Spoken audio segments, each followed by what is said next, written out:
ओम श्री गुरुभ्यो नमः। हरिः ओम।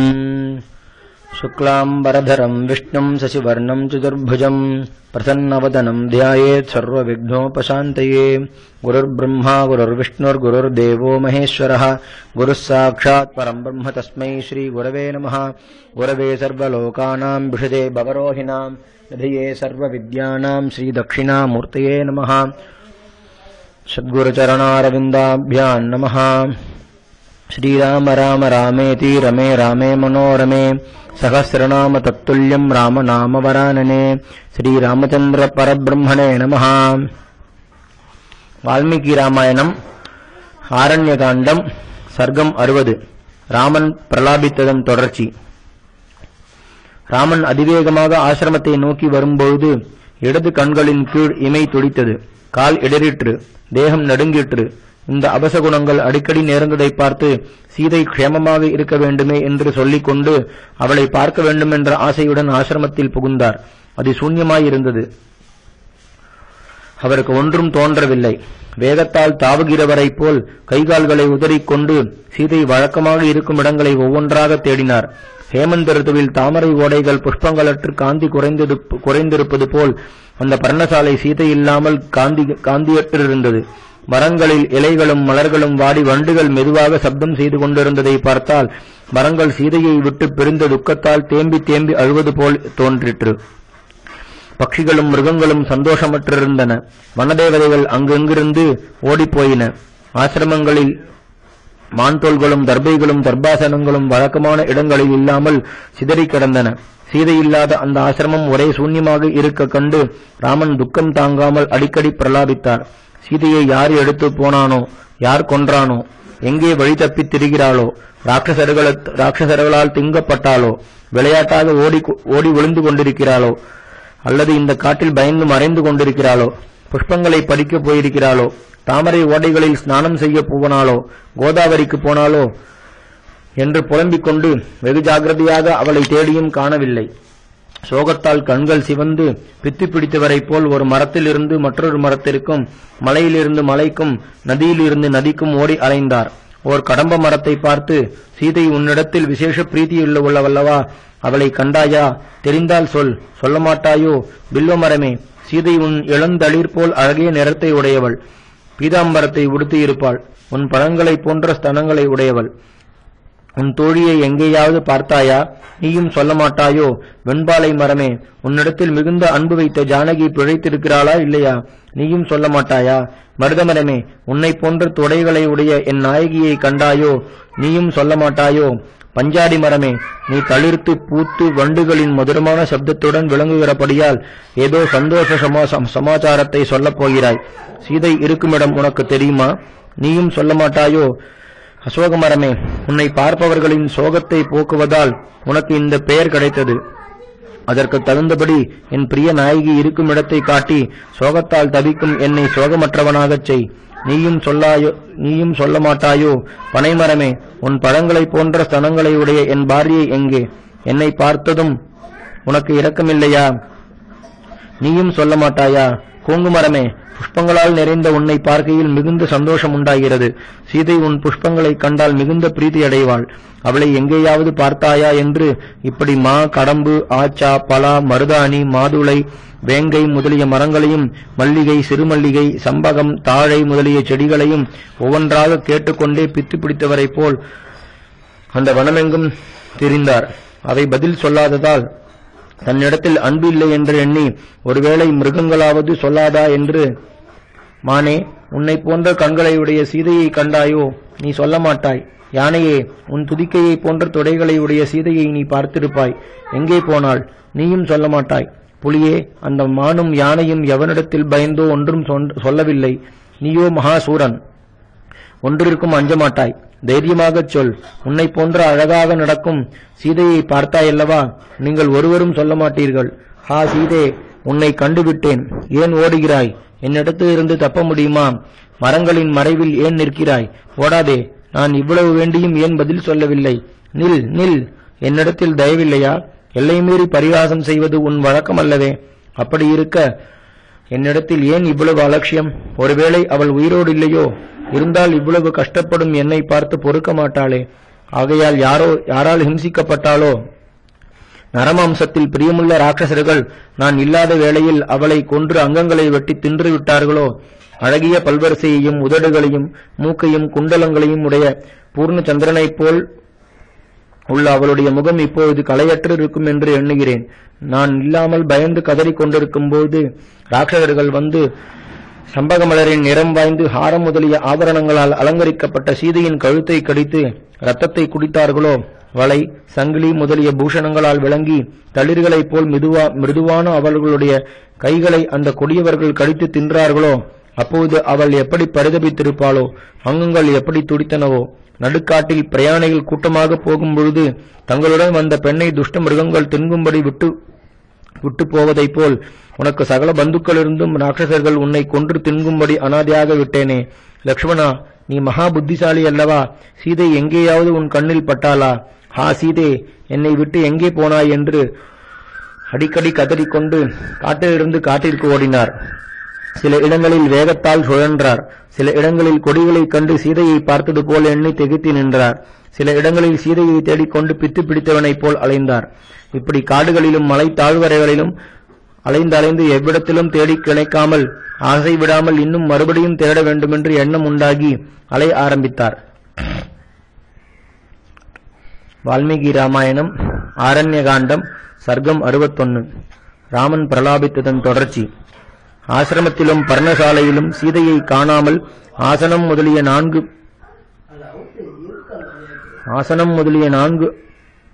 முதலானவை 4 புறங்களிலும் சிதறியிருக்க கண்டு அந்த காடுகளில் தேடியும் காணாமல் ராமன் கைகளை உயர தூக்கிக் கொண்டு, லக்ஷ்மணா, சீதை எங்கே இருக்கிறாள்? எங்கே போயிருப்பாள்? எவன் எடுத்து போயிருப்பான்? எவனாவது கொன்று தின்றிருப்பானோ? சீதே, விளையாட்டாக மரங்களில் மலைந்திருந்தால் பரிகாசம் செய்தது போதும். ஓடிவா, நான் துர்க்கப்படுவதை பார்க்கவில்லையா? நீ பிரியத்துடன் விளையாடும் மான்குட்டிகள் உன்னை காணாமல் நினைத்து நினைத்து கண்ணீர் விடுகின்றன. லக்ஷ்மணா, சீதையை அகப்படாவிட்டால் நான் பிழைத்திருக்க மாட்டேன். ஐயோ, நான் இறந்து பரலோகத்திற்கு போனால் அங்கே மகாராஜாவை காண்பேனே. அவர் 14 வருஷங்கள் வரையில் வனத்தில் வசிக்கிறேன் என்று என்னிடத்தில் நீ செய்த பிரதிஜை என்ன ஆயிற்று? உன்னை வனத்திற்கு அனுப்பினேன். அந்த காலம் முடிவதற்கு முன் இங்கே ஏன் வந்தாய்? நீ துஷ்டன், கட்டுப்பாடில்லாதவன், சத்தியமற்றவன். சீ சீ என்றால் நான் என்ன பதில் சொல்வேன்? பிரக்ஞையற்று தீனனாக எண்ணங்கள் யாவும் வீணாகி பிறர் பரிதபிக்கும்படி சோகத்தால் தவித்துக் கொண்டிருக்கும் என்னை, சீதே, பொய் சொல்லுகிறவனை லட்சுமி கைவிடுவது போல் சீக்கிரத்தில் என்னை விட்டு எங்கே போனாய்?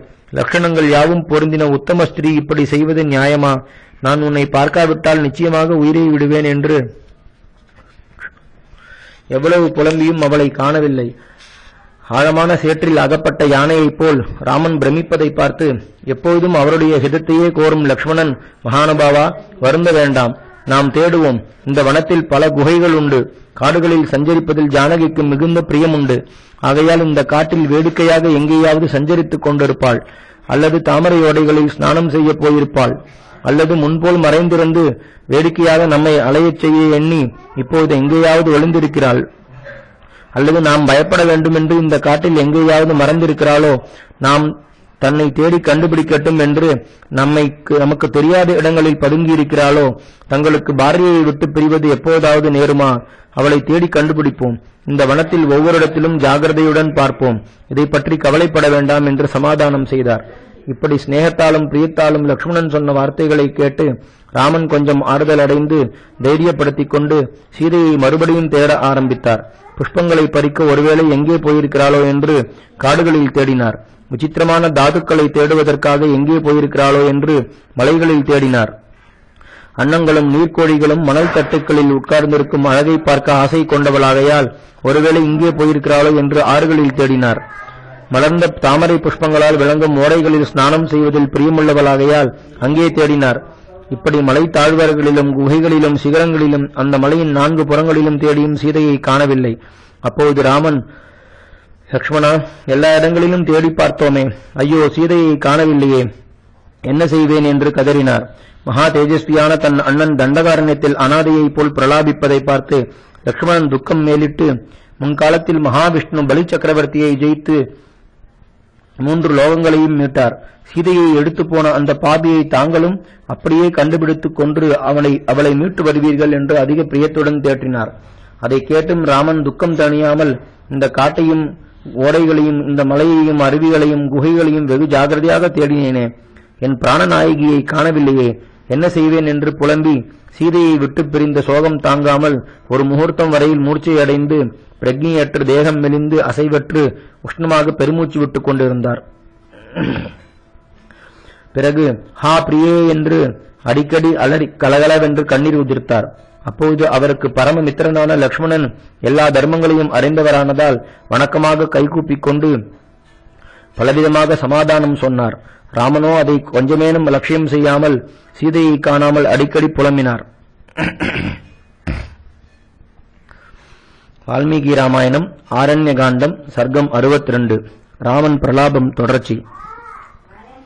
தர்மாத்மாவும் தர்மத்திற்கு விரோதமில்லாத ஆசையை அனுஷ்டிப்பவருமான ராமன் சீதையை பறிகொடுத்து கைகளை தூக்கிக் கொண்டு கண்ணீர் தாரை தாரையாக பெருக சோகத்தால் புத்தி மயங்கி சீதை சமீபத்தில் இல்லாவிட்டாலும் ஆசைக்கு வசப்பட்டு அவள் எதிரில் நிற்பது போல் எண்ணி பிரலாபித்தார். அது நம்மால் வர்ணிக்க முடியுமா? சீதே, உனக்கு அசோக புஷ்பங்களிடத்தில் மிகுந்த பிரீதியுண்டு. ஆகையால் அதன் கிளைகளால் உன் தேகத்தை மறைத்துக் கொள்கிறாய். என்ன பயன்? உன்னை நான் பார்த்து விட்டேன். என் சோகத்தை அதிகப்படுத்துவதை தவிர உனக்கு என்ன லாபம்? இளம் வாழை மரங்களைப் போன்ற உன் துடைகளை இளம் வாழைகளால் ஏன் மறைத்துக் கொள்கிறாய்? நான் உன்னை கண்டுபிடிக்க முடியாதென்று நினைக்கிறாயோ? உன்னை நான் பார்த்து விட்டேன். விளையாட்டாக கோங்கு மரங்கள் அடர்ந்த வனத்தில் போய் ஒளிந்து கொள்கிறாயே, பரிகாசம் செய்தது போதும். என்னால் துக்கம் தாங்க முடியவில்லை. மிகவும் களைத்திருக்கிறேன். இதற்கு முன் இந்த பரிகாசமே எனக்கு பிரியமாக இருந்தது. இப்போது வெறுப்பை உண்டாக்குகிறது. மேலும் இந்த ஆசிரமத்தில் இப்படி செய்வது தகாது. பரிகாசத்தில் உனக்கு மிகுந்த பிரீதி என்று எனக்கு தெரியும். விசாலமான நேத்திரங்களை உடையவளே, சீக்கிரத்தில் வா. நீ இல்லாமல் இந்த ஆசிரமம் சூன்யமாக இருக்கிறது. லக்ஷ்மணா, ராட்சசர்கள் சீதையை எடுத்து போயாவது கொன்று தின்றாவது இருக்க வேண்டும் என்பது நிச்சயம். நான் இப்படி பிரலாபிக்கும் போது அவள் என்னை அலட்சியம் செய்ய மாட்டாள். இந்த மான் கூட்டங்கள் கண்ணீர் விட்டு அழுவதை பார்த்தால் சீதை ராட்சசர்களால் தின்கப்பட்டாளோ என்று பயமாக இருக்கிறது. உத்தம குணங்களால் அலங்கரிக்கப்பட்டவளே, பதிவிரதா சிரோமணியே, அழகில் ஒப்பில்லாதவளே, எங்கே போய்விட்டாய்? நீ விதமான கொடிய கதியை அடைந்தது கைகேயின் எண்ணப்படியே ஆயிற்றல்லவா? சீதையுடன் அயோத்தியிலிருந்து புறப்பட்டு வந்து சீதையில்லாமல் என் அந்தப்புறத்தில் எப்படி புகுவேன்? வீரியமற்றவன் என்றும் இரக்கமற்றவன் என்றும் லோகத்தில் உள்ளவர்களெல்லாம் என்னை நிந்திப்பார்களே. பிராணனை வைத்துக் கொள்ள எனக்கு சக்தி இல்லை என்று சீதை என்னை விட்டு போன பிறகே தெரிகிறது. வனவாசம் முடிந்து நான் அயோத்திக்கு போன பிறகு ஜனக சக்கரவர்த்தி என்னை கண்டு, ராமா, க்ஷேமமாய் வந்து சேர்ந்தாயா? குழந்தை சீதை க்ஷேமமாயிருக்கிறாளா என்று விசாரித்தால் அவருடைய முகத்தை எப்படி பார்க்க துணிவேன்? அவருக்கு ஜானகியினிடத்தில் மிகுந்த பிரீதி. அவளை இழந்து நான் மாத்திரம் வருவதைக் கண்டால் துக்கத்தில் மூர்ச்சையடைவார் என்றே எண்ணுகிறேன். அயோத்திக்குத்தான் ஏன் திரும்பி போக வேண்டும்? பரதனால் ஆளப்பட்டு செழித்திருந்தாலும் எனக்கு அங்கே ஆக வேண்டியதென்ன? சீதையில்லாமல் சொர்க்கமும் எனக்கு சூன்யமாகவே தோன்றும். லக்ஷ்மணா, என்னை இந்த வனத்தில் விட்டு அயோத்திக்கு திரும்பிப்போ. சீதையை இழந்தும் நான் உயிரோடு இருப்பேனா? பரதனை ஆலிங்கனம் செய்து இந்த பூமியை ஆண்டு வரும்படி ராமன் உனக்கு அனுமதி கொடுத்தார் என்று சொல். கௌசல்யையும் சுமித்ரையும் கைகேயையும் விதிப்படி வணங்கி அவர்களுடைய சொல்லை தவறாமல் எந்த பாடுபட்டாவது அவர்களை ரட்சிக்க வேண்டும். இது என் கட்டளை. சீதை காணாமல் போனதையும் சோகத்தால் நான் மரணமடைந்ததையும் என் தாய்களிடத்தில் விஸ்தாரமாக சொல்ல வேண்டியதென்று சீதை இல்லாமல் சூன்யமான அந்த காட்டில் ராகவன் அலைந்து தீனமாக புலம்புகையில் லக்ஷ்மணனும் பயந்து முகம் வாடி மனம் குன்றி ஏங்கினார். வால்மீகி ராமாயணம் ஆரண்ய காண்டம் சர்க்கம் 63. ராமன் பிரலாபம் தொடர்ச்சி. ராமன் சீதையை விட்டு பிரிந்து அவளையே நினைத்துக் கொண்டிருப்பதால் உண்டான ஆசையாலும் அவளை விட்டு பிரிந்த துக்கத்தாலும் வாடி அதை பார்த்த லக்ஷ்மணனும் துக்கத்தால் தபிக்க மறுபடியும் சோகக்கடலில் மூழ்கினார். கண்ணீர் பிறக உஷ்ணமாக பெருமூச்சு விட்டுக் கொண்டு சீதையை காணாமல் மிகுந்த துக்கமடைந்தார். லக்ஷ்மணன் வருந்துவதைக் கண்டு அந்த துக்கம் இன்னும் அதிகமாகி அந்த சமயத்திற்கு தகுந்தபடி பிரலாபிக்க ஆரம்பித்தார். இந்த லோகத்தில் என்னை போன்ற பாவி இருப்பான் என்று எண்ணவில்லை. கடலில் அலைகளைப் போல் வரும் சோகங்கள் ஒன்றன் பின் ஒன்றாக என் மனசையும் ஹிருதயத்தையும் பிளக்கின்றன. பூர்வ ஜென்மத்தில் நான் வேண்டிய வரையில் பாபங்களை செய்திருக்க வேண்டும். இப்படி துக்கத்தின் மேல் துக்கம் நேர்வது அதன் பயனே என்று வேறல்ல. நன்றாக யோசித்து பார்த்தால், நான் ராஜ்யத்தை இழந்ததும், பந்துக்களை விட்டு பிரிந்ததும், என் தாயை விட்டு பிரிந்ததும், என் பிதா இறந்ததும் ஒன்றோடொன்று சேர்ந்த துக்கம் என்று வெள்ளத்தை பெருக்குகின்றன. நான் இந்த சூன்யமான வனத்திற்கு வந்த பிறகு தேக சிரமத்தால் அதெல்லாம் அடங்கியிருந்தன.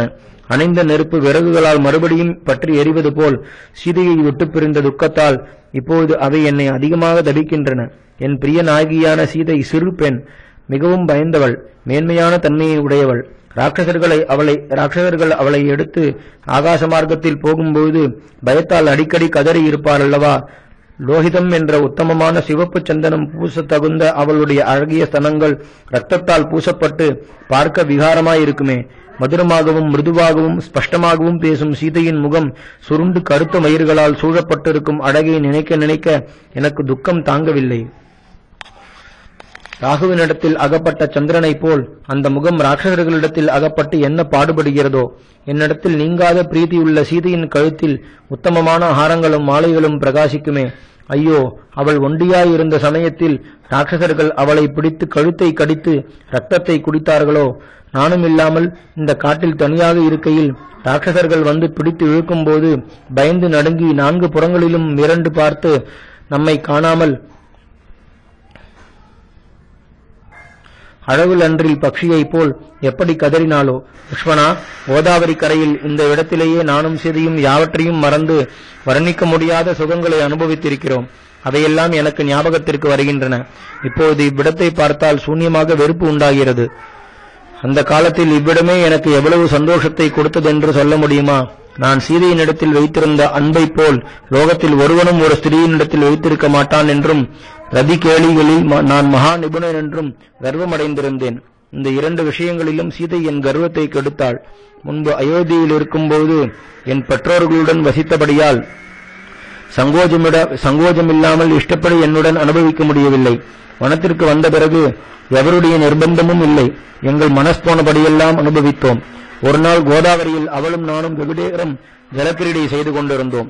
எனக்கு களைப்பு மேலிட்டு கரையேற வழி பார்த்தேன். சுலபமாக ஏறக்கூடிய துறைகள் ஒன்றும் காணப்படவில்லை. முடிவில் ஒரு கற்பாறை தென்பட்டது. அந்த வழியா ஏறி போகலாம் என்று உத்தேசித்தேன். என் பார்வையால் சீதை என் எண்ணத்தை அறிந்து இன்னும் அதிகமாக என்னை சிரமப்படுத்த ஆசை கொண்டு தான் அந்த கற்பாறையில் முந்தி ஏறிக்கொண்டாள். நான் பிறகு அங்கே போய் எந்த மூலையை பிடித்து ஏறப்போனாலும் அதை மறைத்துக் கொண்டு என் முகத்தில் ஜலத்தை வாரி இறைத்து நான் ஏற முடியாமல் தோற்றுப்போனதை பார்த்து கைகொட்டி சிரித்தாள். அதுவரையில் தோல்வி இன்னதென்றே அறியாதவனானதால் வெட்கத்தால் தலை குனிந்து நின்றேன். நீ என்னை பற்றி அடிக்கடி மெச்சிக் கொண்டிருக்கிறாய் என்று அவளுக்கு தெரியும். என்னை விட்டு உன்னிடத்தில் வந்து, நீங்கள் மகா பராக்கிரமசாலிகள், நினைத்த காரியங்களை உடனே முடிக்கும் சக்தி உள்ளவர்கள், புருஷ சிரேஷ்டர்கள். நானோ கேவலம் ஒரு பெண் பிள்ளை. நீங்கள் வேட்டையாடுவதற்கும் யுத்தத்திற்கும் அடிக்கடி வெளியில் போகிறவர்கள். எங்களுக்கு வீட்டை விட்டு கிளம்ப யோகியதை எங்கே? நீங்கள் ஒரு காரியத்தை நினைத்தால் அது முடியாமல் இருக்குமா?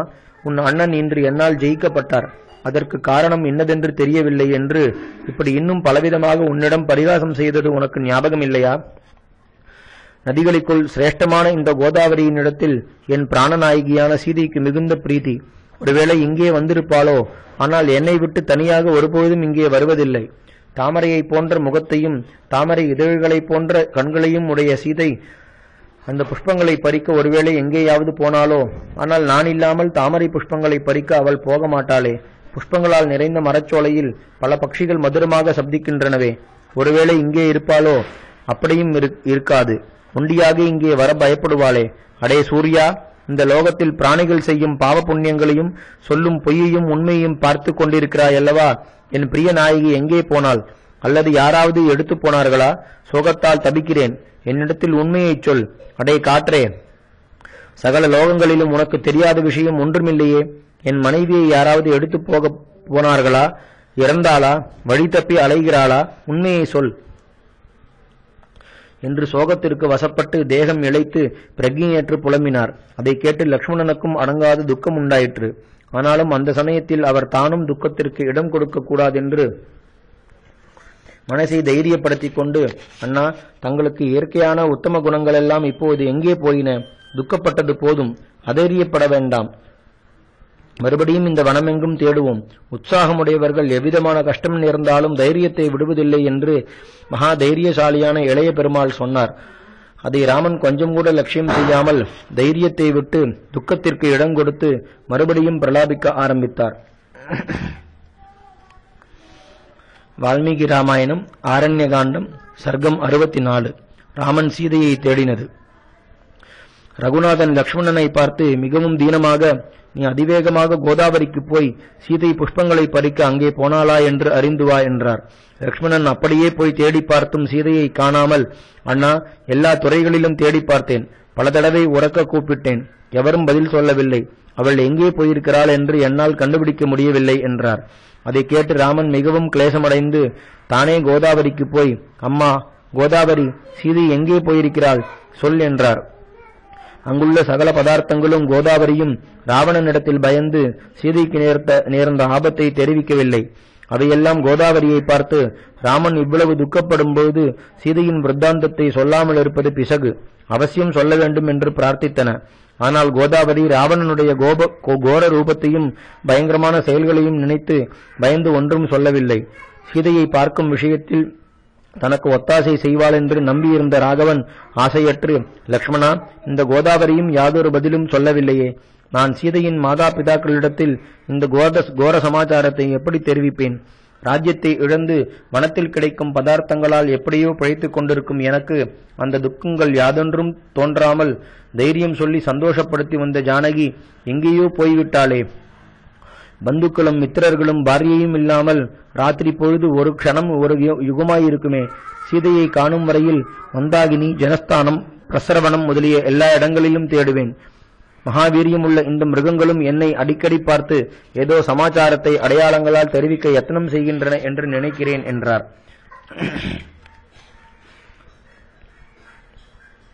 பிறகு அந்த மிருகங்களை நோக்கி கண்ணீர் கண்களை மறைக்க, மித்திரர்களே, சீதையை கண்டீர்களோ என்று கேட்டார். உடனே அவை எழுந்து ஆகாசத்தை பார்த்து கொண்டு தென் திசையை நோக்கி ஓடி அடிக்கடி ராமலட்சுமணர்களை திரும்பி பார்த்தன. அந்த அடையாளங்களால் நடந்த வரலாற்றை லக்ஷ்மணன் அறிந்து, அண்ணா, சீதை எங்கே என்று தாங்கள் கேட்டவுடன் இந்த மிருகங்கள் எழுந்து பூமியையும் தென் திசையையும் ஆகாசத்தையும் காட்டிக்கொண்டு ஓடுகின்றன. யாரோ சீதையை எடுத்துக்கொண்டு ஆகாச மார்க்கமாக தென் திசையை நோக்கி போயிருக்கிறான் என்று ஏற்படுகிறது.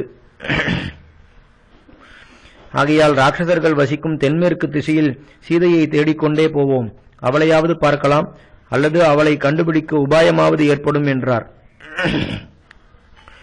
ராமனும் அதை ஒப்புக்கொண்டு லக்ஷ்மணனுடன் அங்கிருந்து புறப்பட்டு தென் திசையில் சீதையை தேடிக்கொண்டு போனார். அவர்கள் அவளை பற்றி பேசிக்கொண்டே போகையில் அவளுடைய தலையில் இருந்த புஷ்பங்கள் வழியில் உதிர்ந்து கிடப்பதைக் கண்டு துக்கம் மேலிட்டு ராமன், லக்ஷ்மணா, பார்த்தாயா, காட்டிலிருந்து நான் பறித்து வந்து மிகுந்த பிரியத்துடன் சீதைக்கு கொடுத்த புஷ்பங்கள் இவையே, சந்தேகமில்லை. இனிமேல் அவளை கண்டுபிடிக்க ஒரு உபாயம் கிடைத்திருக்கிறது. எப்படியாவது அவளை மீட்காமல் வருகிறதில்லை. என்னிடத்தில் உள்ள பிரியத்தால் சூரியன் இவைகளை வாடாமல் காப்பாற்றி வருகிறான். சிதறிப் போகாமல் வாயு ஜாகிரதையாக ரட்சித்து வருகிறான். அழுந்தி போகாமல் பூமி தேவி காத்து வருகிறாள் என்று சந்தோஷித்தார். பிறகு மலை அருவிகளால் விளங்கும் பிரசரவணகிரியை பார்த்து, பர்வத சிரேஷ்டா, அழகில் ஒப்பில்லாத உன் பிராணநாயகியை கண்டாயா என்றார். அழகில் ஒப்பில்லாத என் பிராணநாயகியை கண்டாயா என்றார். தன் வார்த்தைகளே அந்த மலையிலிருந்து எதிரொலியாக வந்தன. அதை கேட்டு ராமன் தனக்கு அது பதில் சொல்லாமல் இருந்தது மட்டுமின்றி தான் படும் கஷ்டத்தை பார்த்து பரிகாசம் செய்வதாக எண்ணி கடும் கோபம் கொண்டார். சிம்மம் அல்ப மிருகத்தை பார்ப்பது போல் அதை கடுமையாக வெறித்து பார்த்து, தங்க பிரதிமையை போன்ற சீதையை இந்த க்ஷணத்தில் கொண்டு வா, இல்லாவிட்டால் உன்னை தூள் தூளாக அடிப்பேன் என்று கர்ஜித்தார். எதிரொலி செய்ததால் தான் சீதையை பார்த்ததாக சொன்னது போல் இருந்தும் ராவணனிடத்தில் இருந்த பயத்தால் சீதையின் இருக்கும் இடத்தை அது தெரிவிக்கவில்லை. அதை பார்த்து ராமன் கோபத்தை அடக்க முடியாமல், அடே துஷ்டா, என் பானங்களால் உன்னை எரித்து சாம்பலாக்குகிறேன். இங்கே புல், செடி, மரம் ஒன்றுமில்லாமல் எவரும் சஞ்சரிக்க முடியாமல் செய்கிறேன். லக்ஷ்மணா, சீதை போன இடத்தை அறிந்தும் இந்த நதி சொல்லவில்லை அல்லவா? இருக்கட்டும், அவள் இருக்கும் இடத்தை இந்த க்ஷணமே தெரிவிக்காவிட்டால் சொட்டு ஜலமில்லாமல் இவளை வற்றச் செய்கிறேன் என்று கண்களில் நெருப்பு பொறி பறக்க 4 புறத்திலும் பார்த்தார். ஒரு பெரிய காலடியும் அதன் பக்கத்தில் சிறிய காலடிகளும் பூமியில் காணப்பட்டன. சீதை ராவணனை கண்டு பயந்து ஆசிரமத்தை நோக்கி ஓடும்பொழுது அந்த ராட்சசன் துரத்த அவள் அங்குமிங்கும் ஓடி தப்ப முயன்றாள் என்று தெரிகிறது. அதற்கு சமீபத்தில் வில்லும் அம்பரைகளும் ரதமும் சின்னா பின்னமாக கிடந்தன.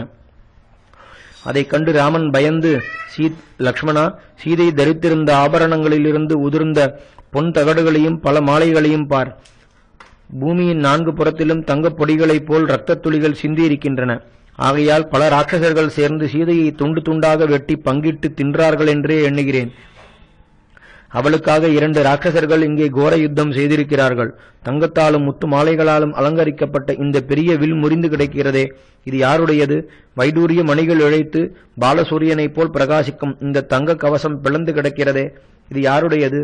முத்து மாலைகளால் அலங்கரிக்கப்பட்டு 100 கம்பிகளை உடைய இந்த வெண்குடை முறிந்து கிடக்கிறதை பார், இது யாருடையது? பிசாச முகங்களையுடைய இந்த கோவேறு கழுதைகள் தங்க கவசங்களால் அலங்கரிக்கப்பட்டு பயங்கரமான ரூபத்துடன் மலைகளைப் போல் இறந்து கிடக்கிறதை பார், இவை யாருடையவை? ஜொலிக்கும் நெருப்பை போல் பிரகாசிக்கும் இந்த யுத்த ரதம் பொடிப்பொடியாக கிடப்பதை பார்.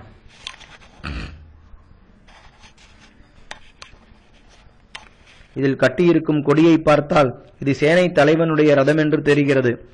ரதத்தின் அச்சை போல் நீண்டு பருத்த இந்த பானங்கள் தங்கக்கட்டுகளுடன் முளைகள் இல்லாமல் ஒடிந்து கிடப்பதை பார், இவைகளை எய்தவன் யார்? பானங்களால் நிறைந்த அம்பரைகள் பிளந்து கிடப்பதை பார். கையில் சவுக்கையும் கடிவாளத்தையும் பிடித்துக் கொண்டு உயிரற்று கிடக்கும் இந்த சாரதி எந்த அரசனை சேர்ந்தவன்? இந்த 2 ராட்சசர்கள் தலைப்பாகை, குண்டலம் முதலியவைகளால் அலங்கரிக்கப்பட்டு கையில் சாமரங்களை பிடித்துக் கொண்டு இறந்து கிடப்பதை பார், இவர்கள் யாரை சேர்ந்தவர்கள்? இந்த காலடி முன்பாகம் அழுந்தி இல்லை, புருஷனுடையதே, மேலும் கோணலாயிருக்கிறது, ராட்சசனுடையதே. அவர்களுக்கும் எனக்கும் துவேஷம் முன்னைவிட கோடி மடங்கு அதிகமாயிற்று. அவர்களை வேறறுக்காமல் விடுகிறதில்லை. அந்த கொடிய ராட்சசர்களே சீதையை எடுத்துப் போயிருப்பார்கள், அல்லது கொன்றிருப்பார்கள், அல்லது தின்றிருப்பார்கள். இந்த பெரும் காட்டில் அவளை ராட்சசர்கள் எடுத்துப் போகையில் தர்மதேவதையும் அவளை காப்பாற்றவில்லை அல்லவா? லோகபாலர்களும் எனக்கு பிரியமில்லாத காரியத்தை செய்ய துணிய மாட்டார்களே, அப்படி இருக்க அவளை ஏன் காப்பாற்றவில்லை? லக்ஷ்மணா, இதற்கு காரணம் தெரியுமா?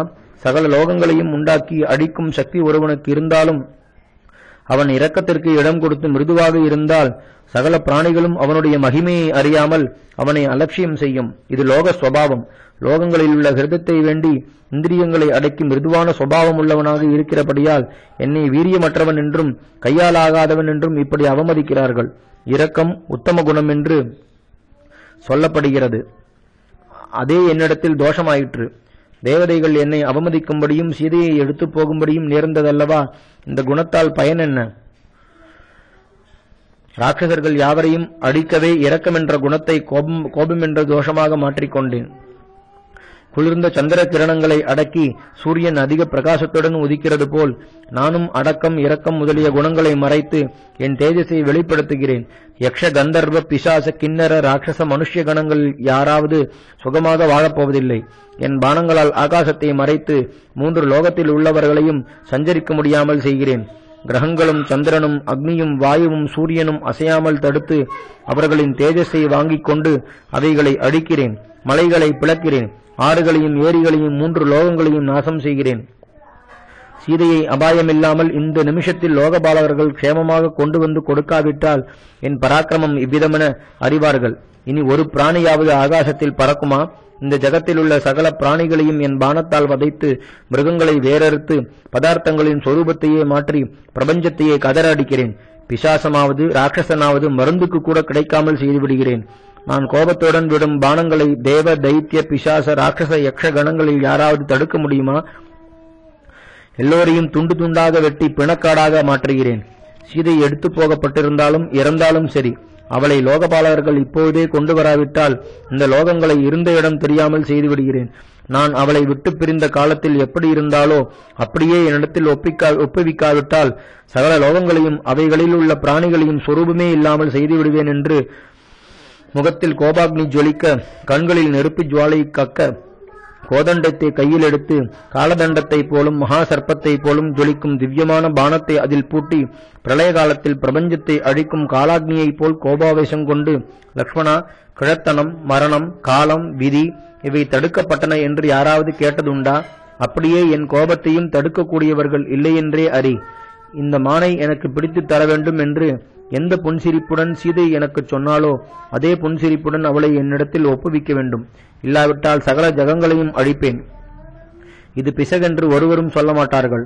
சீதை மற்றவர்களைப் போல் மனுஷ்ய கர்ப்பத்தில் வசிக்காதவள் ஆனதால் எனக்கு மேலானவள்.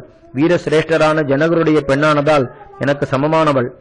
அப்படிப்பட்டவளை இழந்து நான் தவிக்கையில் யார் எப்படி போனால் என்ன என்றார்.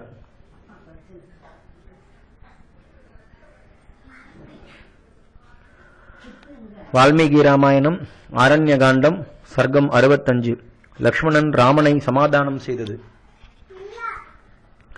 சம்வர்த்தகம் என்ற அக்னியைப் போலும் பிரளய காலத்து ருத்ரனைப் போலும் ராமன் சகல ஜெகத்தையும் அழிக்க முயன்று வில்லை எடுத்து நானேற்றி பானத்தை பூட்டி அடிக்கடி பெருமூச்சு விட்டுக்கொண்டு இதை விடுவோமா வேண்டாமா என்று பார்த்து கொண்டிருப்பதை பார்த்து, ஐயோ, இதுவரையில் ராமன் இப்படி கோபிக்க காணேனே, சகல லோகங்களும் அழியும் போலிருக்கிறதே, என்ன செய்வேன் என்று முகம் வாடி கைகூப்பி வணக்கத்துடன், அண்ணா, இதுவரையில் மிருதுவாகவும் அடக்கத்துடனும் சகல பிராணிகளுக்கும் ஹிதத்தையே செய்து கொண்டிருந்தீர்கள். இப்போது அந்த சுபாவத்தை மாற்றி கோபத்திற்கு இடம் கொடுப்பது தங்களுக்கு தகாது. சந்திரனிடத்தில் பிரகாசமும் சூரியனிடத்தில் தேஜஸும் வாயுவினிடத்தில் அசைவும் பூமியினிடத்தில் பொறுமையும் எப்படி இயற்கையோ அப்படியே மேற்சொன்ன குணங்களெல்லாம் தங்களுக்கு சுபாவம். மேலும் உத்தமமான கீர்த்தியும் தங்களிடத்தில் குடிகொண்டிருக்கிறது. நான் இதுவரையில் அடங்கியிருந்தபடியால் இப்படி நேர்ந்தது. இப்போதும் நான் கோபிக்காவிட்டால் சீதையை அடைவதெப்படி? நம்மை கண்டு யார் பயப்படுவார்கள் என்று சொல்ல வேண்டாம். இங்கே ஒரு ரதமும் ஒருவனுடைய காலடியுமே காணப்படுகிறது. ஆகையால் தங்களுக்கு அபராதம் செய்தவன் ஒருவனே. அப்படி இருக்க தாங்கள் சகல ஜகத்தையும் நாசம் செய்வது நியாயமா? இதோ இங்கு ஒடிந்து கிடக்கும் ரதம் எவனுடையது என்று தெரியவில்லை. இங்கே கோவேறு கழுதுகளின் குழம்புகளும் சக்கரங்களும் பதிந்து கிடக்கின்றன. இரத்த துளிகள் சிந்தி இருக்கின்றன. இங்கே கோர யுத்தம் செய்தவன் யார்? யாரை குறித்தோ இங்கே ஒருவனே யுத்தம் செய்திருக்க வேண்டும். பலர் இங்கே வந்ததாக யாதொரு அடையாளமும் இல்லை. ஆகையால் ஒருவனுக்காக சகல லோகங்களையும் அழிப்பது நியாயமா? அரசர்கள் உச்சிதமாக தண்டிக்க வேண்டும். மிருதுவாகவும் அடக்கமாகவும் இருக்க வேண்டும். மேலும் சகல பிராணிகளுக்கும் தாங்களே கதி. தங்களையே சரணமடைந்திருக்கின்றன. தேவதைகள் தங்களுக்கு அபராதம் செய்திருப்பார்கள் என்று எண்ண வேண்டாம். தாங்கள் சீதையை விட்டு பிரிந்து தபிப்பதை நல்லதென்று யாராவது எண்ணுவார்களா? ஆறுகளும் மலைகளும் கடல்களும் தேவ கந்தர்வ தானவர்களும் தங்களுக்கு பிரியமில்லாத காரியத்தை செய்ய துணிவார்களா? யாகதீட்சை செய்து கொண்டவனுக்கு ரித்விக்குகளால் கெடுதி செய்ய முடியுமா? நாம் ஆயுதபாணிகளாக மகர்ஷிகளின் உதவியால் சமுத்திரங்கள், மலைகள், காடுகள், கோரமான குகைகள், ஆறுகள், தாமரை ஓடைகள், தேவ கந்தர்வ லோகங்கள் இவைகளில் சீதையை ஜாகிரதையாக தேடுவோம். லோகபாலர்கள் சீதையை சமாதானமாக கொண்டு வந்து ஒப்பிக்காவிட்டால் பிறகு அவர்களை தண்டிக்கலாம். நயமாகவும் வினயமாகவும் நியாயமாகவும் சீதையை அடைய முயல்வோம். அவை பலிக்காவிட்டால் தங்க கட்டுக்களுள்ள பானங்களுக்கு அவர்களை பலி கொடுப்போம் என்றார். வால்மீகி ராமாயணம் ஆரண்ய காண்டம் சர்க்கம் 66. ராமன் லக்ஷ்மணனை சமாதானம் செய்ததன் தொடர்ச்சி. தான் இவ்வளவு சொன்னாலும் சோகம் தீராமல் கதியற்றவனைப் போல் ராமன் பிரலாபிப்பதையும் மகாமோகத்தில் ஆழ்ந்து கிடப்பதையும் பிரக்ஞையற்றவரைப் போல் நடப்பதையும் கண்டு லக்ஷ்மணன் அவரை நமஸ்கரித்து அவருடைய பாதங்களை பிடித்துக்கொண்டு வணக்கமாக தெரிவித்துக் கொண்டார். முன்காலத்தில் தேவதைகள் யாவரும் சேர்ந்து பார்க்கடலை கடைந்து அமிர்தத்தை எடுத்தார்கள். அப்படியே தசரத சக்கரவர்த்தி உபவாசங்களாலும் விரதங்களாலும் தான தர்மங்களாலும் அஸ்வமேதம் புத்திரகாமேஷ்டி முதலிய யாக யஜ்யங்களாலும் தங்களை அடைந்தார். தேவதைகள் எல்லோரும் செய்த பிரயத்தனத்தையே அவர் ஒருவரே செய்தார். மந்திரம், திரவியம், கிரியை முதலியவைகள் லோபமில்லாமல் சகல உபாயங்களையும் அனுஷ்டித்தார். அமிர்தத்தால் சகல லோகங்களும் க்ஷேமமடைந்தது போல் தங்களுடைய அவதாரத்தால் சகல பிராணிகளும் க்ஷேமமடைந்தன. அவர் தங்களுடைய உத்தம குணங்களில் ஈடுபட்டு தங்களை விட்டு பிரிந்த துக்கத்தை பொறுக்காமல் சொர்க்கத்தை அடைந்தார் என்று பரதன் சொல்லியிருக்கிறார். இக்ஷ்வாகு வம்சத்தில் பிறந்த தங்களுக்கு தைரியம் இயற்கை அல்லவா? இப்படிப்பட்ட கஷ்டங்களை தாங்களே பொறுக்காவிட்டால் சாதாரணமான அல்ப மனுஷியர்கள் எப்படி பொறுப்பார்கள்? துக்கம் மேலிட்டு தாங்கள் லோகங்களை எரிக்க ஆரம்பித்தால் பிராணிகள் யாரை சரணமடையும்? ஜனங்களுக்கு மகா கஷ்டங்கள் நேருவது உலகத்தின் இயல்பே. நகுஷ சக்கரவர்த்தி ஒரு சமயத்தில் இந்திர பதவியை அடைந்தான். இந்திராணியை அனுபவிக்க விரும்பி சப்த ரிஷிகளையும் தன் பல்லக்கை சுமக்கச் செய்து காம பரவசனாகி அவளுடைய அந்தப்புறத்திற்கு போகையில் அகஸ்தியரை வேகமாக நடக்கும்படி காலால் உதைத்தான். அவர் நீ சர்ப்பமாக போவாய் என்று அவனை சபிக்க அப்படியே அவன் வெகுகாலம் அந்த கஷ்டத்தை அனுபவித்துக் கொண்டிருந்தான். அவனுடைய புத்திரனான யயாதி தான் செய்த புண்ணியத்தால் சொர்க்கத்தை அடைந்தான். இந்திரன் அவனிடத்தில் அசூயை கொண்டு தங்களுடைய ராஜ்யத்தில் சிரேஷ்டமானவன் யார் என்று கேட்டான். யயாதி உண்மையே சொல்லுகிறவனாதலால் நானே என்றான். உன்னையே நீ மெச்சிக்கொண்டதால் நீ இங்கே இருக்க தகாது என்று இந்திரன் அவனை தலைகீழாக தள்ளிவிட்டான். நமது குலகுருவான வசிஷ்ட மகர்ஷியின் 100 புத்திரர்கள் ஒரே நிமிஷத்தில் விஸ்வாமித்திரருடைய கோபாக்னியால் எரிக்கப்பட்டார்கள். மகாவிஷ்ணுவின் பத்னியும் ஜகத்திற்கு மாதாவுமான பூமி தேவியே அடிக்கடி நடுங்குகிறாள் என்று தாங்களே எனக்கு சொல்லியிருக்கிறீர்கள். சகல தர்மங்களுக்கு சாட்சிகளும் கால பிரமாணத்தை காட்டுகிறபடியால் ஜகத்தை நடத்துகிறவர்களும் சகல ஜனங்களுக்கு ஆயுசையும் ஞானத்தையும் கொடுக்கிறவர்களும் மகாபலசாலிகளுமான சந்திர சூரியர்களும் ராகு கேதுக்களால் பீடிக்கப்படுகிறார்கள். மாந்தாதா நலன் முதலிய மகாபுருஷர்களும் சகல பூதங்களுக்கு அந்தர்யாமையான பரமாத்மாவின் சங்கல்பத்தை தாண்ட முடியாது. இந்திரன் முதலிய தேவர்கள் பாப புண்ணியங்களை செய்கிறார்கள் என்றும் சுகதுக்கங்களை அனுபவிக்கிறார்கள் என்றும் கேட்டிருக்கிறோம். அப்படி இருக்க தாங்கள் வருத்தப்படுவது உச்சிதமல்ல. சீதை பிறரால் எடுத்து போகப்பட்டிருந்தாலும் இறந்தாலும் மகாவீரனான தாங்கள் சாதாரண மனிதனைப் போல் வருந்தலாமா? விஷயங்களின் உண்மையை அறிந்த தங்களைப் போன்ற மகானுபாவர்கள் கொடிய கஷ்டங்கள் நேரும் பொழுதும் விவேகத்தை இழக்காமல் நிர்மலமான அந்தக்கரணத்துடன் இருப்பார்கள். சோகத்தால் மயங்காத புத்தியுடன் நமக்கு நேரும் சுகதுக்கங்களை யோசித்து பார்க்க வேண்டும். மகா புத்திமான்கள் அப்படி செய்து வரும் சுகதுக்கங்களை அவைகளின் தத்துவங்களையும் அறிகிறார்கள். நாம் முன் ஜென்மங்களில் செய்த கர்மங்களின் சொரூபம் நமக்கு தெரியாது. அவைகளின் குணதோஷங்களை நேரில் பார்க்க முடியாது. ஆனால் நாம் அவைகளை செய்திருந்தால் ஒழிய இப்போது அவைகளின் பயனை அனுபவிக்க முடியாது. தாங்கள் இப்போது படும் துக்கம் பூர்வ கர்மங்களின் பயனாக இருக்க அதை பற்றி பிரலாபிப்பது நியாயமா? தாங்களே எனக்கு இப்படி உபதேசிக்கவில்லையா? பிரகஸ்பதியாகவே ஒருவன் இருந்தாலும் தங்களுக்கு புத்தி சொல்ல முடியுமா? தங்களுடைய புத்தியின் எல்லையை கண்டுபிடிக்க தேவர்களாலும் முடியுமா? சீதையை விட்டு பிரிந்த சோகத்தால் தங்களுடைய ஞானம் மயங்கிற்றென்று தெரிவித்தேனே ஒழிய வேறல்ல. கந்தர்வ யக்ஷ கிண்ணறர்கள் முதலிய தேவகணங்கள் சாத்வீக சிருஷ்டியானதால் அவர்களை கொல்வது நியாயமல்ல. பூலோகத்தில் பிரம்ம ஞானிகளான பிராமணர்களும் மகர்ஷிகளும் இருக்கிறபடியால் அதை அழிப்பது தகாது. ஆனால் தாங்கள் சகல லோகங்களையும் நினைத்தவுடனேயே நாசம் செய்யக்கூடியவர்கள். தாங்கள் இக்ஷ்வாகு வம்சத்தில் அவதரித்த காரணத்தை ஞாபகத்தில் வைத்துக் கொண்டு நமது சத்ருவை கொள்வதில் பூர்ணமாக முயற்சி செய்ய வேண்டும். தங்களுக்கு ஒருவன் அபராதம் செய்திருக்கையில் லோகங்கள் யாவையும் நாசம் செய்தால் லாபம் என்ன? அந்த மகாபாபியை எப்படியாவது கண்டுபிடித்துக் கொள்வதே உச்சிதம் என்று வணக்கமாக தெரிவித்தார். வால்மீகி ராமாயணம் ஆரண்ய காண்டம் சர்க்கம் 67. ராமன் ஜடாயுசை கண்டது.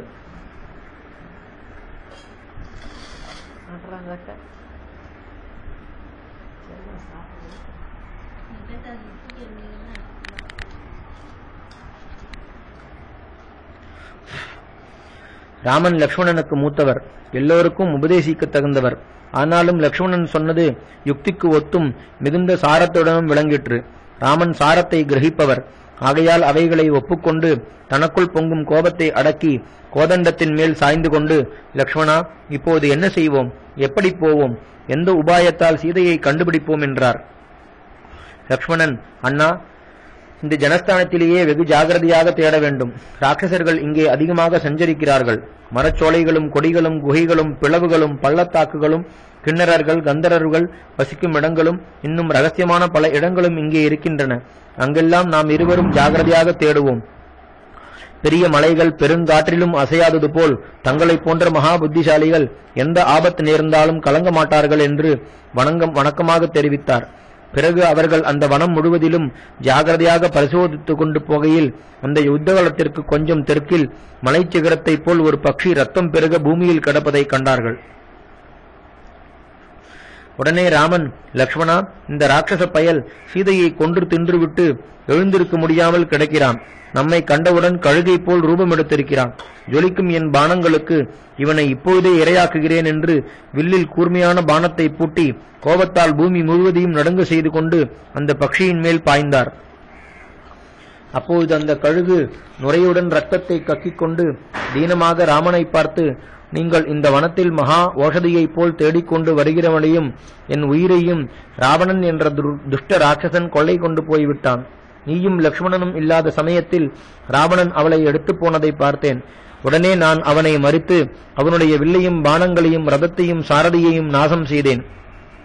நான் சற்று களைத்திருக்கும் சமயம் பார்த்து அந்த பாபி என் இறகுகளையும் கால்களையும் கத்தியால் வெட்டி தள்ளி சீதையை எடுத்துக்கொண்டு ஆகாச மார்க்கமாக போய்விட்டான். இதுவரையில் ராவணனாலேயே கொல்லப்பட்டிருக்கிறேன், நீயும் என்னை கொல்ல வேண்டாம் என்று பிரார்த்தித்தார். ராமன் அதை கண்டு முன்னிருந்த துக்கம் அதிகமாகி கோதண்டத்தை விட்டு எறிந்து லக்ஷ்மணனுடன் ஜடாயுசை கட்டிக்கொண்டு பூமியில் விழுந்து புரண்டு அழுதார். அந்த வழியாக ஒருவரும் பிரயாணம் செய்வதில்லை, அதற்கப்புறம் போக வழியும் இல்லை, ஒருவனுக்கு மேல் போக முடியாது. அவ்விதமான இடத்தில் உதவி செய்பவர்களின்றி ஓரமாக காயம்பட்டு அனாதையாக கிடக்கும் ஜடாயுசை பார்த்து, லக்ஷ்மணா, கையில் கிடைத்த ராஜ்யத்தையும் திடீரென்று இழந்தேன். ராஜ்யத்தில் பிக்ஷை எடுத்துக் கொண்டாவது பிழைக்க கூடாதா? அப்படியும் இல்லை, காட்டிற்கு துரத்தப்பட்டேன். அங்கும் எனக்கு வேண்டியவர்கள் கிட்ட இருந்தால் துக்கங்கள் யாவும் ஒருவாறு மறைந்திருக்கும். அப்படியும் இல்லை, சீதையையும் பறிகொடுத்தேன். பந்துக்களாவது மித்திரர்களாவது கிட்ட இருந்தால் அவர்களை பார்த்தாவது துக்கத்தை மறக்கலாம். அப்படியும் இல்லை, ஜடாயுசையும் கொன்றேன். இப்படி ஒன்றிற்கொன்று அதிகமாக கஷ்டங்கள் சமுத்திரத்தின் அலைகளைப் போல் ஓயாமல் என்னை தாக்குவதை பார்த்தால் சகல வஸ்துக்களையும் எரிக்கும் அக்னியில் நான் போய் விழுந்தாலும் என் துரதிருஷ்டம் அதையும் எரித்துவிடும் என்றே எண்ணுகிறேன். என்னை விட்டு ஒரு நாளும் பிரியாத உன்னையும் பிரிந்து விடுவோமோ என்று பயப்படுகிறேன். என் துக்கத்தை தணிக்க சமுத்திரத்தில் விழுந்தாலும் அதுவும் வற்றி போகும்.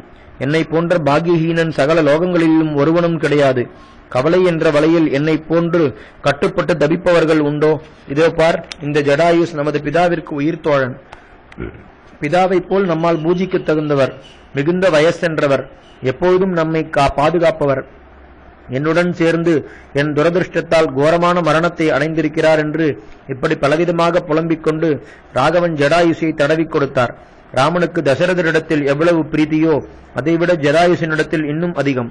ஆகையால் அவரை கட்டிக்கொண்டு என் பிராணநாயகியான சீதை எங்கே என்று கதறி மூர்ச்சை அடைந்து பூமியில் விழுந்தார்.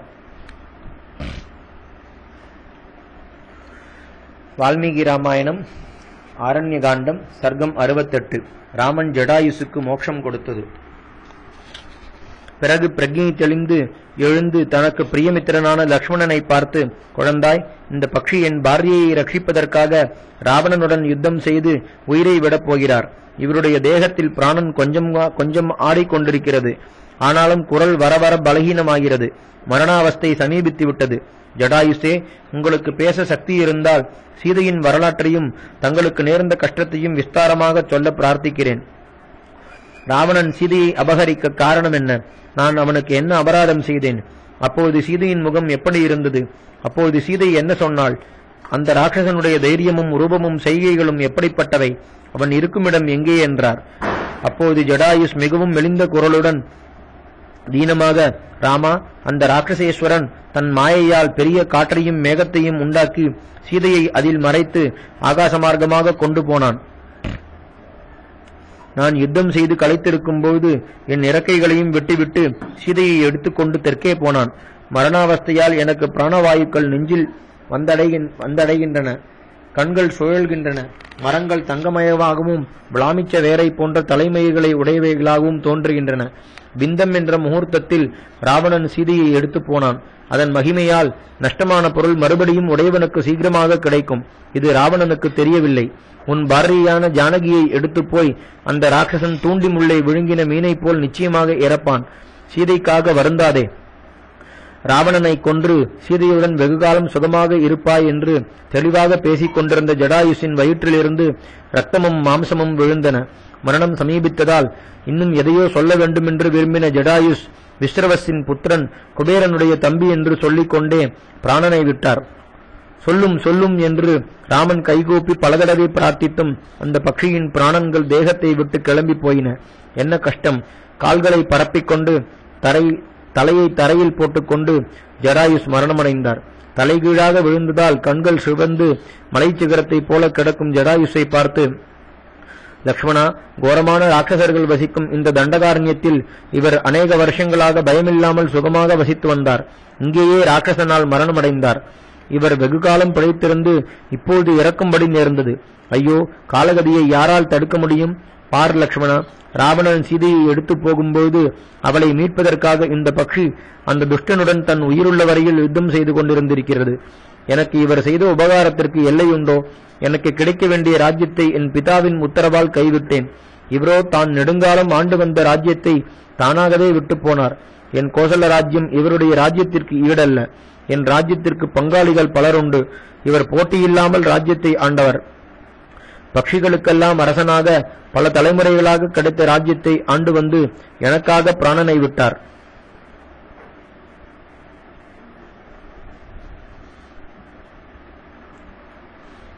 என் பிதா இறந்த பிறகு இவரை அடைந்து எல்லா துக்கங்களையும் மறந்து சுகத்தை அனுபவிக்கலாம் என்று எண்ணினேன்.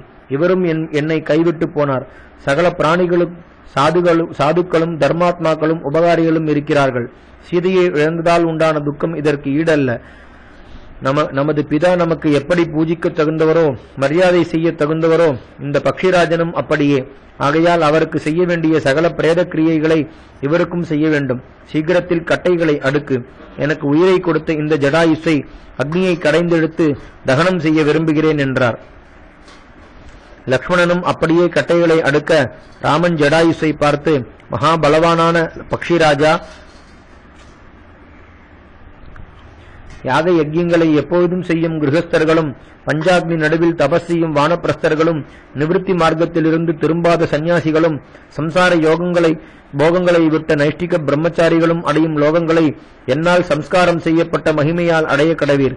என் அனுமதியால் சர்வசிரேஷ்டமான விஷ்ணு லோகங்களையும் அடைய கடவீர் என்று அவருடைய தேகத்தை சிதையில் ஏற்றி அக்னியை மூட்டி தன் பந்துக்களை சம்ஸ்காரம் செய்வது போல் மந்திரங்களுடன் தகனம் செய்து இறந்தவர்கள் சொர்க்கத்தை அடைவதற்காக பிதிருதேவதைகளை குறித்து ஜபிக்க வேண்டிய யாமிய சூக்தம் முதலிய மந்திரங்களை ஜபித்தார். பிறகு வெகு துக்கத்துடன் ராமலட்சுமணர்கள் காட்டிற்குள் போய் பெரிய மான்களை அடித்துக் கொண்டு வந்து கோதாவரியில் ஸ்நானம் செய்து அந்த பக்ஷிராஜனுக்கு ஜல தர்ப்பணம் செய்தார்கள். பிறகு தர்பைகளை பரப்பி மாம்சத்தை பிண்டங்களாக பிடித்து இளம் புல்தரையில் விதிப்படி வைத்தார்கள். அந்த பக்ஷிராஜன் சீதையை காப்பாற்ற ராவணனுடன் யுத்தம் செய்து உயிரை கொடுத்தார். மகர்ஷிகளுக்கு சமமான ராமனால் சம்ஸ்காரம் செய்யப்பட்டு அந்த க்ஷணத்திலேயே தான் செய்த புண்ணியங்களுக்கு பலனாக சர்வோத்மமான கதியை அடைந்தார். இப்படி ஜடாயுசிற்கு சகல பிரேத கிரியைகளையும் விசேஷ ஸ்ரத்தையுடன் தன் பிதாவிற்கு செய்தது போல் செய்து முடித்து சீதையை அடைவாய் என்ற அவருடைய வார்த்தையில் பூர்ண நம்பிக்கையை வைத்து அவளை தேடி கண்டுபிடிப்பதில் சகல பிரயத்தனமும் செய்ய நினைத்து ராமலட்சுமணர்கள் மகாவிஷ்ணுவையும் இந்திரனையும் போல் அந்த வனத்தில் பிரவேசித்தார்கள்.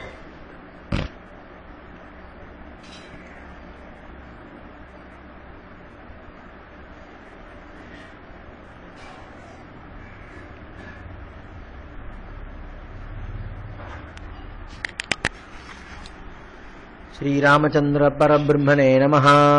हरिः ओम्.